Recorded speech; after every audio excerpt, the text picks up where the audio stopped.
සාදරයෙන් පිළිගන්නවා mind spot අපේ YouTube channel එකත් එක්ක එකතු වෙලා ඉන්න දැනුම් පිපාසිතයොන්න. ඔන්න ඉතින් අද අපි කතා කරන්න යන්නේ ශීරපායි සතෙක් වෙන තල්මසා ගැන. විශේෂයෙන්ම ගැඹුරු මුහුදේ ජීවත් වෙන මේ සතා කොහොමද තමන්ගේ පැටවුන් රැක බලා ගන්න කියන කාරණය.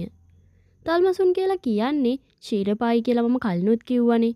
ඉතින් මෙයාලා තමන්ගේ පැටවුන්ට කිරි දෙනව ඇත්තේ කොහොමද? ඒක හරිම අසාමාන්‍ය සබහාදහමේ විශිෂ්ට නිර්මාණයක් විදියට හඳුන්වන්න පුළුවන්. තල්මස් කිරි සාමාන්‍ය කිරිවලට වඩා ගොඩක් වෙනස්. තල්මස් කිරිවල මේදය 150ක් වගේ අඩංගු වෙනවා. ඒ හින්දාම ඒක ක්‍රීම් සහ දත් බෙහෙත් වගේ ඝනකමකින් යුක්ත වෙනවා. මෙන්න මේ ඝනකම හින්දා තල්මස් කිරි මුහුදු ජලයේ දිය වෙලා යන්නේ නැහැ.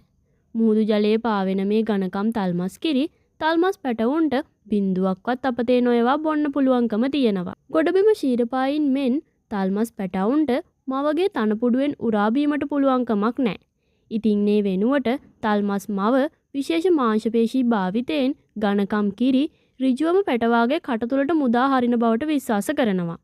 පැටවා තම දිව නලයක් වගේ නවාගෙන ඒ කිරි බීමට ගන්නවා. මේ අධික මේදය සහ පෝෂණයේ හින්දා තල්මස් පැටවුන් පුදුම සහගත විදිහට වේගයෙන් වර්ධනය වෙනවා.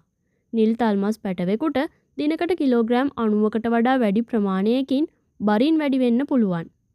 ඉතින් ඔයාලා මොකද හිතන්නේ අද අපේ වීඩියෝ එක ගැන? ඔයාලගේ අදහසත් අපිට කියන්න.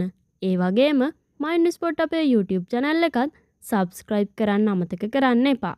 ඔයාලා හැමෝටම සුබ දවසක්.